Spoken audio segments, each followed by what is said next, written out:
이 구약 성경에 그 미래 사회의 꿈을 이야기하는 여러 구절들이 있습니다.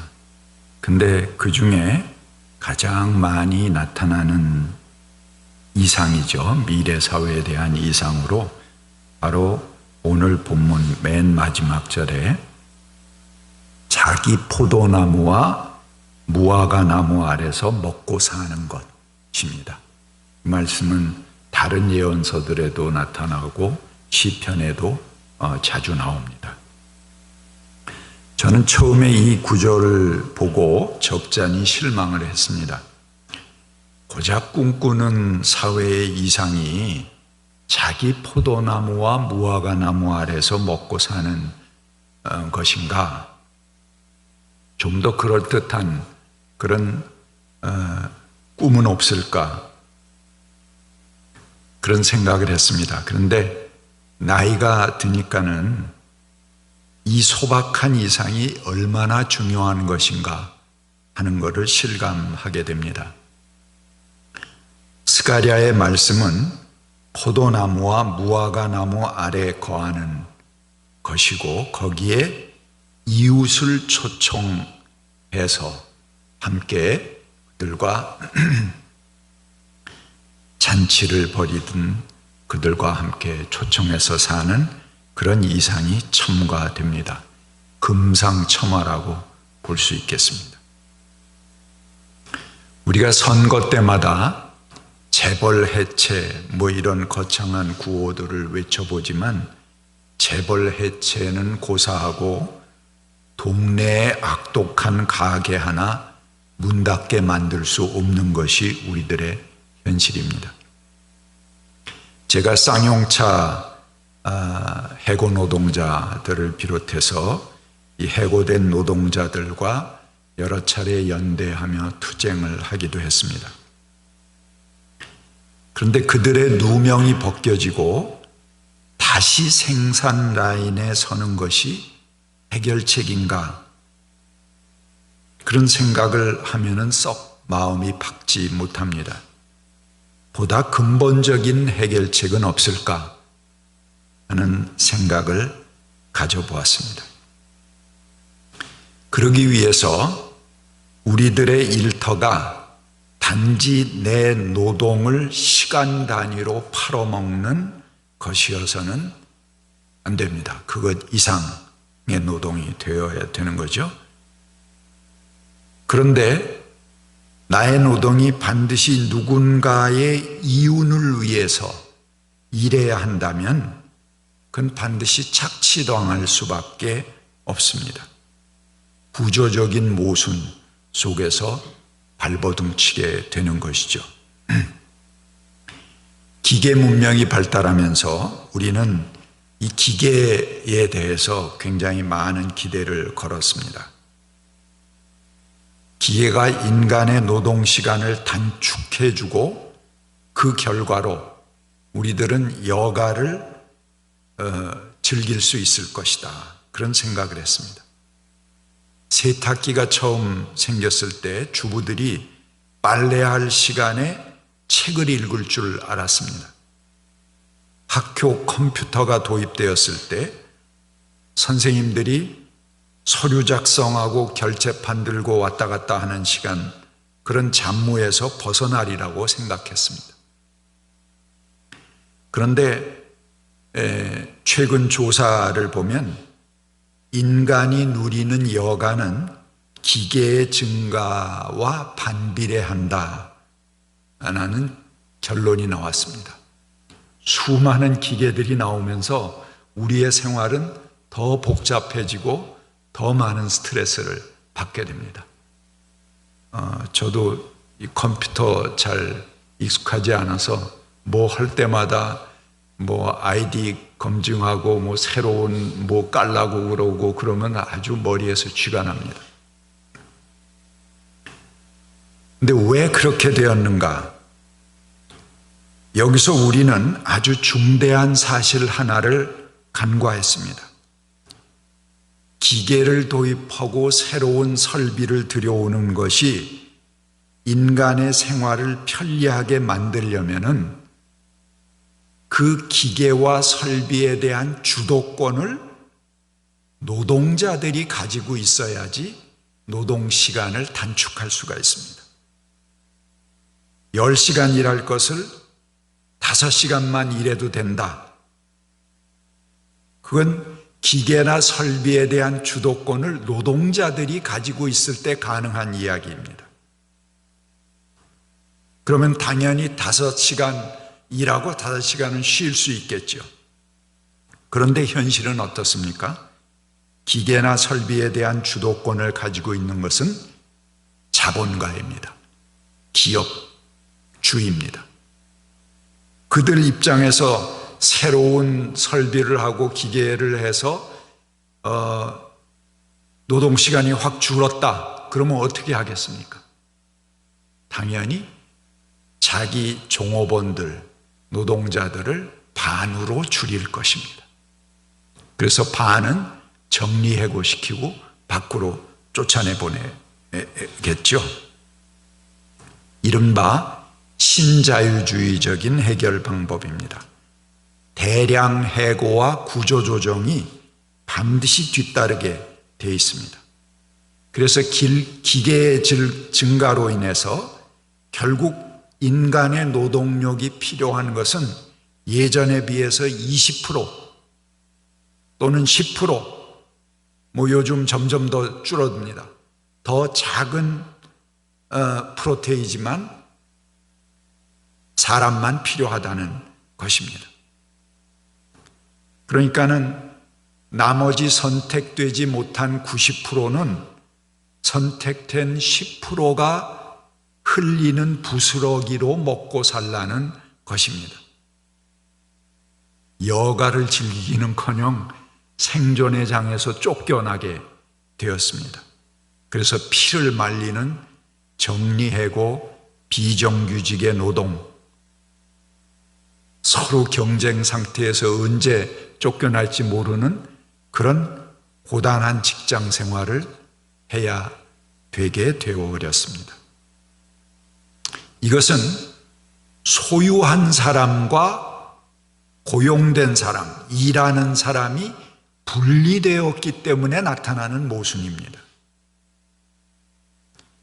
자본가가 주도권을 가지는 경우 그들은 이윤을 늘리기 위해서 반드시 필요 없는 인원을 잘라냅니다.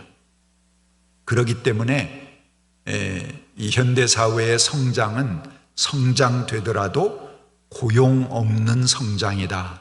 그런 말을 하는 것이죠. 인간의 편리함을 위해서 고안한 기계가 주인을 내쫓는 세상이 되었습니다. 그리고 그 주인을 눈치 보게 만들고 결국 주인의 생명을 옥조이는 그런 기계가 되었다는 것입니다. 그렇다고 기계가 문제가 있는 것은 아닙니다. 기계는 인간의 도구일 뿐입니다. 그것을 운용하는 인간이 서로 어떤 관계를 맺느냐 하는 것이 매우 중요한 것입니다. 인간이 만든 제도는 모순이 드러날 경우 얼마든지 합리적으로 바꾸어 갈 수 있습니다. 인간과 인간의 관계를 바꾸어야 한다는 말입니다. 문제는 누가 주도권을 가지느냐 하는 것인데 자본가의 입장에 서서 그들이 더 큰 자본을 만들도록 해주면 아마 전체 경제 성장률은 급속도로 높아질 것입니다. 돈 있는 사람들이 몰아서 한꺼번에 성장하는 데 쓸 테니까요. 거기에 이러는 사람들, 인간들은 죽든 살든 고려하지 않고 그 자본의 효율을 위해서만 돈을 쓸 테니까 성장은 퍽퍽되겠죠. 하지만 빈익빈 부익부 이런 현상은 점점 심화될 것입니다. 이런 경제 시스템 말고 다른 방법은 없을까? 여러 가지 대안들을 마련하는 것도 결국 우리들입니다. 자본가들이 자기들이 만들어 놓은 틀을 자기들 스스로는 절대로 바꾸지 않습니다. 기술과 과학의 발달과 더불어 함께 변화해야 할 것이 있습니다. 이것은 인간의 사회적 관계. 이것도 반드시 함께 변화되어야만 합니다. 근데 그것은 놔두고 그냥 기술과 과학만 발달한다. 그러면 그것을 쥐고 있는 사람들이 결국은 거대 자본가이기 때문에 모든 인간들, 노동자들은 도구처럼 쓰여지는 비참한 사회가 될 것입니다. 그래서 4차 산업사회, 인공지능, 컴퓨터 이런 사회가 된다면 그것을 소유한 거대한 자본들만 살찌고 나머지 인간들, 노동자, 농민 이들은 그나마 가지고 있던 일자리도 쫓겨나고 점점 더 비참해질 것이 뻔한 우리들의 미래입니다. 그러기에 반드시 사회적 관계, 좀 자세히 말하면 사회의 소유 관계를 변화시켜야만 합니다. 과거 봉건 사회는 거대한 땅을 소유한 영주들의 세상이었습니다. 농업 사회니까 땅덩어리가 크면은 많은 것들을 얻을 수 있습니다. 그래서 그 영주들끼리 단합을 해서 왕을 세우기도 하고 바꾸기도 하고 실제 권력을 좌지우지했습니다. 그러나 산업혁명 이후에는 공장이나 기계를 소유한 사람들이 부를 이전해 갔습니다. 공장, 기계, 땅 이런 것들을 우리가 생산수단이라고 이야기합니다. 돈을 낳는 그런 모태가 되는 거죠. 그런데 그 생산수단을 누가 소유하느냐에 따라서 부가 글로 가게 되어 있습니다. 그래서 이 생산수단을 어느 한두 사람이 소유하게 내버려 두면 점점 집중될 수밖에 없습니다. 있는 놈이 다 차지해서 몰아가질 수밖에 없는 사회가 되겠죠. 부는 집중되고 인간은 도구화 됩니다. 그것이 뻔한 결론입니다. 그래서 가장 큰 혁명은 사회 제도나 법 몇 개 바꾸는 것이 아닙니다. 생산 수단을, 실제 일하는 사람들, 땅 같으면 농민들이 되겠고요. 기업 같으면은 노동자들이 되겠죠. 그들이 소유하게끔 바꾸는 것입니다. 이 어마어마한 혁명이죠. 그런 혁명. 그래서 이런 변화가 생기도록 우리가 노력하지 않으면은 우리의 미래는 아주 비참한 결론뿐이 보이지 않는 것입니다. 그런데 자본주의적인 생산 양식, 이것을 바꾸지 않고도 그 양식을 가지고도 가능한 방법이 없을까 하는 꿈을 오늘 한번 이 자기 포도나무와 무화과 나무 아래 사는 이 예언자들의 꿈에 비추어서 한번 꾸어보도록 하겠습니다. 자본주의 생산 양식에도 변화가 생겼습니다. 처음에는 자본가 개인이 사재를 축적하는 양식에서 죄송합니다. 주식회사의 형태로 발전했습니다. 이 주식회사라는 것은 누구 개인이 기업을 소유한 게 아니고 공동 투자로 세운 공적 기업이 되는 것이죠. 이것은 자본가 개인이 소유하는 방식에서 보다 진보한 그런 형태입니다. 그래서 보다 민주적으로 다수의 주주들이 기업을 소유하고 공적으로 소유하게 되는 그런 시스템이죠. 하지만 단지 소유주가 다변화되었다 하는 것뿐이지 여전히 소유한 사람과 노동하는 사람은 서로 분리된 상태에 있습니다. 모순이 해결된 게 아니죠. 그래, 이런 변화, 어떻게 하면 노동자나 이 민중들이 그런 기업을 소유하고 또 땅을 소유할 수 있을까 하는 꿈을 꾸는 중에 사회주의가 발현을 했습니다. 노동자와 농민이 주인 되는 세상을 만들겠다고 그들이 등장한 것이죠. 하지만 여전히 노동자와 농민은 소외되었습니다. 국가가 국유화하고 사회적으로 그걸 통제하게 되니까 일하는 사람들을 감독하고 감시해야 됩니다. 하나의 생산 라인에 감독자 하나가 필요합니다. 그러니까는 점점 이 생산이 많아질수록 감독하고 감시하는 관료들이 많아지게 되고, 전에는 자본가와 노동자가 가지고 있던 갈등을 이제는 관료와 노동자의 갈등으로 갖게 된 것입니다. 그러니까는 여전히 그 모순이 없어지지 않는 거죠. 그대로 자본가 대신 관료들이 그 자리를 차지하는 그런 소유 형태가 되었습니다.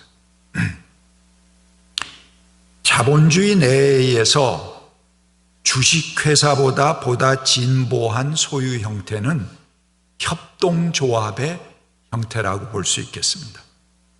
협동조합은 일하는 사람들이 공동으로 출자해서 자기들이 노동도 하고 동시에 기업을 소유하기도 하는 시스템입니다. 여기에는 소유와 노동, 이게 분리되지 않습니다. IMF 경제위기 때 우리나라 기업 가치는 형편없어졌습니다. 그때 우리나라의 모든 기업 가치를 합하면 미국의 맥도날드 정도밖에 되지 않는다라고 했습니다. 그래서 신용이 막히고 부도가 나고 파산하는 기업들이 즐비했습니다. 그러니까 국가가 어떻게 했어요? 공적 기금을 투여했습니다. 이 세금이죠. 세금을 투여해서 이들을 다시 살려놓았습니다. 그런데 그때 각종 부실과 비리로 기업을 망쳐온 당사자인 자본가들에게 돈을 퍼부었습니다. 그들에게 주고 나중에 기업이 회생한 다음에 그래야지 그들에게 받겠다 이렇게 생각하고 각종 비리와 부패를 저지르는 그 당사자들에게 돈을 투여했던 것입니다. 그래서 모순투성이의 지배구조를 되살려 주었습니다. 국민의 세금으로. 만약 국가가 의지를 가지고 공적 기금을 노동자들이 기업을 공동으로 소유하는 기금으로, 그 지분으로 지원했더라면, 그리고 나중에 기업이 회생한 다음에 그 노동자들이 그것을 갚도록 했더라면 우리나라는 전 세계에서 가장 모범적이고 이상적인 그런 기업 구조를 갖게 되었을 것입니다. 가장 건강한 나라, 가장 부강한 나라가 되었을 것입니다. 그런데 지금이라도 늦지 않았습니다. 저는 정부가 보다 큰 그림을 그리고 아주 근본적인 그림을 그리고 매년 우리 사회에 국가에 낭비되는 예산이나 이런 돈들이죠. 그리고 예산의 일정 부분을 노동자들이 자기 소유를 늘려가는 쪽으로 지원하고 노동자들도 스스로 임금의 10%건 20%건 일정 지분을 공동 소유 형태의 기금으로 만들어 간다면 얼마 지나지 않아서 이런 꿈들이 현실화될 것입니다. 일하는 사람 모두가 동시에 기업의 주인이 되는 사회. 그게 뭡니까? 그게 민주주의죠. 민이 주인이 되는 것입니다. 말뿐인 민주주의, 돈과 재산의 문제는 빼놓고 그저 사회적인 제도 몇 개 바꾸는 민주주의는 민주주의가 아닙니다. 정말 그들의 소유관계, 삶의 터전 자체를 민주화시킬 수 있는 민주주의가 되어야 합니다.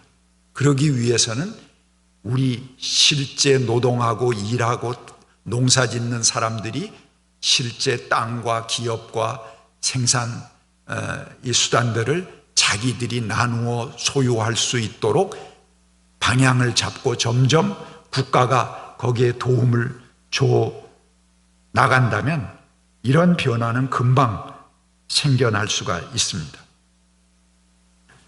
불필요한 세금이나 각 부서의 여유 자금을 기업 형태를 전환하는 기금으로 만들어 간다면 피로 이루는 혁명이 아니라 많은 기업들이 시장 경제의 방법, 합법적인 보상을 통해서 체제 전환의 형태 변화를 시도해 갈 수 있는 것입니다.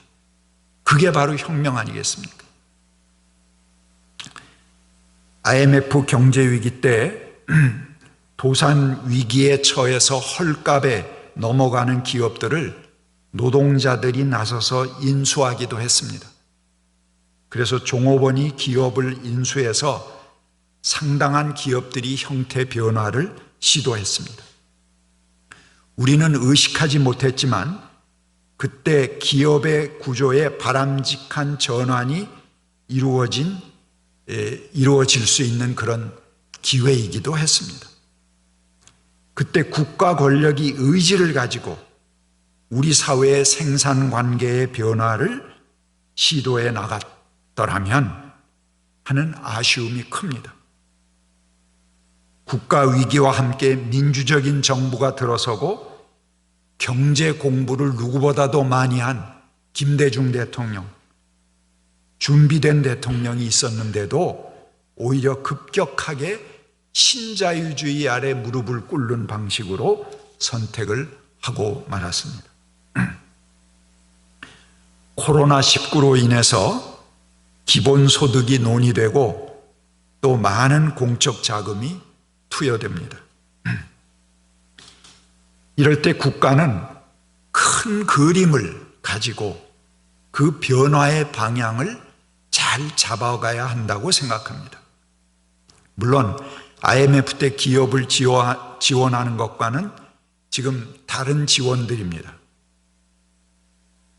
하지만 정부가 통신비 2만 원씩 지원하자는 것, 아마도 추석 연휴나 코로나 시대에 돌아다니지 말고 집에 앉아서 그냥 인터넷 하고 그래라, 그런 의미에서 2만 원씩 통신비를 지원하려고 하는 것 같습니다. 그러나 그 액수를 떠나서 경제 효과는 단선적입니다. 아주 단편적입니다. 한번 딱 쓰고 마는 것이죠. 결국은 그 돈을 어디다가 지불하겠습니까? 재벌 기업인 대규모 통신사를 지원하는 금액이 돼버리고 마는 것이죠. 제가 1년 전에 한번 설교를 통해서 소개했는데 독일의 경제학자 실비오 게젤의 구상대로 소멸하는 화폐를 시험해 본다면 매우 흥미로울 것이라고 생각합니다. 전 2만 원이 아니라 전 국민에게 10,000원씩만 5일이 지나면 감소하는 전자화폐로, 전자카드의 형태로 지급을 한다면 그러면 국가 예산은 약 5천억 정도가 소요됩니다. 근데 이를 3달간만 유통하게 한다면 한 사람, 한 업체가 오일을 다 묵혔다가 난 5일 딱 기다렸다가 이걸 쓰겠다 하더라도 3달 동안 18번 회전을 하게 되죠. 그러면 이 5천억의 가치는 18배가 됩니다. 그럼 얼마가 되죠? 9조의 유통 효과를 거두게 됩니다. 그런데 사람들이 그런 돈을 받게 되면 5일 탁 기다려서 마지막 날에 쓰지 않습니다. 받자마자 이거 안 쓰면은 깜빡하면 소멸되겠구나. 그날에 다 써버리죠. 그럼 하루에 3번씩 유통될 수도 있습니다. 그렇게 되면 이 유통 효과는 10,000원짜리 한 장 가지고 3달 동안 수십조 원이 자영업자들에게 또 지역 경제 주체들에게 유통되는 효과를 가져오게 될 것입니다. 그러면은 지금 자영업자들이 가지고 있는 그런 문제들은 전부 해결됩니다. 10,000원으로 해결할 수 있는 방법이죠. 그게 되나 안 되나 한번 시험해 보면 좋겠어요. 그런 것들을 해볼 만하지 않습니까? 굉장히. 그리고 굉장히 신빙성 있는 그런 사례이기도 합니다. 많은 곳에서 이를 시험적으로 해보기도 했고요. 정부가 보다 큰 그림의 변화를 염두에 두고 경제를 운용한다면 보다 근본적인 문제들이 풀리고 혁명적인 산업 구조를 가질 수 있다고 저는 생각합니다. 그 하나의 구상이 소유와 노동을 분리시키지 않은 경제 형태입니다. 그런 의지를 가진다면 우리 사회의 가장 근본적이고 심각한 적대 관계인 노사 관계, 이거 해소됩니다. 노동자들이 왜 지금 매년 현대자동차 같은 데서만 하더라도 노사분규를 통해서 수조 원씩 그 돈이 새어나가고 있거든요. 그 소요되는 비용이 그렇게 됩니다. 전국적으로 따지면 어마어마한 그런 돈들입니다. 그런데 정말 그 노동자들이 그 기업의 주체이기도 한 그런 사회가 된다면 그건 뭐 그렇게 노사분규하고 그럴 필요 있겠어요? 자기들이 노동시간을 조정하면 되는데, 자기들이 봐서 생산이 많이 필요하다, 호경기다 그러면은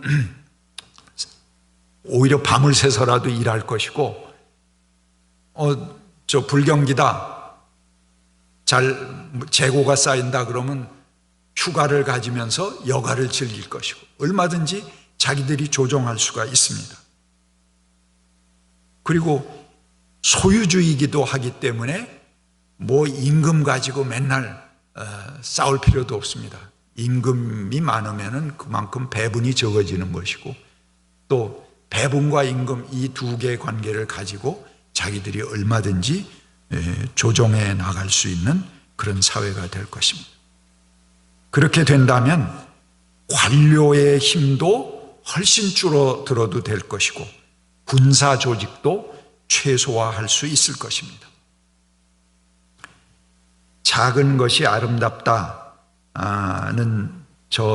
저서로 유명한 독일의 경제학자 슈마허가 있습니다. 그는 좋은 노동에 대해서 다음과 같이 정의했습니다. 첫째, 모든 신체 기관이 동원되는 육체 노동, 이것이 좋다. 둘째, 생산의 전 과정을 스스로 통제할 수 있는 노동. 셋째, 이웃과 함께하는 작은 규모의 일터에서 이루어지는 노동. 넷째, 이윤 추구가 목적이 아니라 가족과 공동체의 실제 필요를 충족시키는 노동이 좋다는 것입니다. 좋은 노동은 결국 좋은 삶을 통해서 이루어진다. 그는 그렇게 말했습니다. 여기 슈마허가 생산의 전 과정을 스스로 통제하는 노동이 좋다고 했는데 생산 과정을 조종하고 통제하는 권리는 소유에서 나옵니다. 소유를 건드리지 않고 그 과정을 통제할 수 있다고 생각하는 것은 상상에 불과할 수 있습니다. 그의 좋은 노동은 그렇기 때문에 소규모 공동체에서 가능합니다. 그래서 작은 것이 아름답다. 그렇게 이야기하는 것이죠. 그런데 이 작은 구조에서 이루어지는 꿈을 보다 큰 사회, 우리 전체 사회, 산업사회에서 이루어질 수 있는 그림을 우리가 그려보자 하는 것입니다.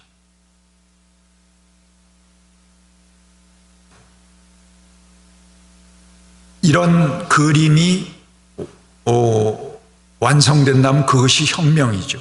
그리고 뭐 피를 부르고 뭐 체제 전환을 하고 뭐 그런 어마어마한 그 싸움들이 있었지 않았습니까? 우리도 지금 사회주의, 공산주의, 뭐 자본주의 이런 체제의 싸움, 이런 것들이 필요 없어지는 것이죠.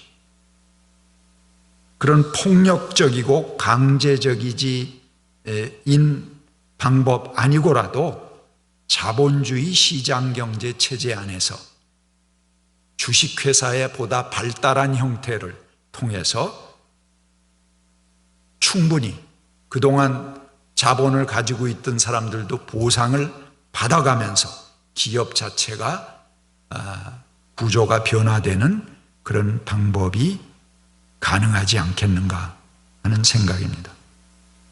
사회 전체가 점차적으로 노동자들이 기업을 소유하고 소유한 지분만큼의 경영과 인사권을 행사할 수 있다면 그 지분이 5%이든 10%이든 간에 지금 그 기업들이 뭐 비자금 조성하고 뒤로 돈 빼다 돌리고 뭐 자기들이 그 족벌 경영하고 그런 비리들은 다 사라집니다. 왜? 5% 노동자들이 지분을 가지고 있다. 전에는 노동자들이 이사 경영 참여 뭐 이런 걸 요구하기도 했습니다. 그런데 소유 지분을 갖지 않고 경영 참여를 요구하는 것은 그냥 그 빈 메아리에 불과합니다. 노동자들이 5% 소유 지분을 가졌다면 이사 20명 중에 1명을 낼 수 있는 권한을 갖는 거죠. 동시에. 그러니까 전에 우리 사주 운종 그런 것하고는 별개입니다. 우리 사주는 그냥 주권을 가지고 그 주식에 대한 배당만 받는 우리 사주죠. 그게 아니고 그 지분만큼 경영에 참여하고 또 기업을 운영할 수 있는 권한을 갖는 그런 전환입니다. 그렇게 되면 5%만 갖더라도 그 뭐 족벌 경영하고 뒤로 돈 빼달리고 이런 모순들을 전부 한 명의 감시자가 들어가게 되니까요. 생길 수 없습니다. 노동자들이 단순 고용자가 아니고 동시에 기업의 연합된 소유자가 된다면 스스로 노동 시간을 조정할 수 있습니다. 그렇게 되면은 노사분규 이런 거 전부 막을 수 있고요. 이런 관계의 전환은 사회주의가 이루고자 했지만 자본가 대신 관료들이 지배하는 사회를 만들어서 결국은 불완전하게 끝나버린 혁명을 완수하는 길이 될 수 있습니다. 오늘은 자기 무화과 나무와 포도나무 아래서 먹고 사는 이상을 현대 사회의 산업 구조 속에서 한번 거칠게 꿈을 꾸어보았습니다. 우리 진현이, 설현이가 모처럼 참석했는데 되게 어려운 얘기해서 미안해요. 예, 마지막에 슈마허의 이야기 하나를 하고 제가 마치겠습니다. 노동시간 이후에 여가를 통해 영적 성장이 되는 것이 아니라 노동시간 자체가 영적 성장이 되게 해야 한다. 감사합니다.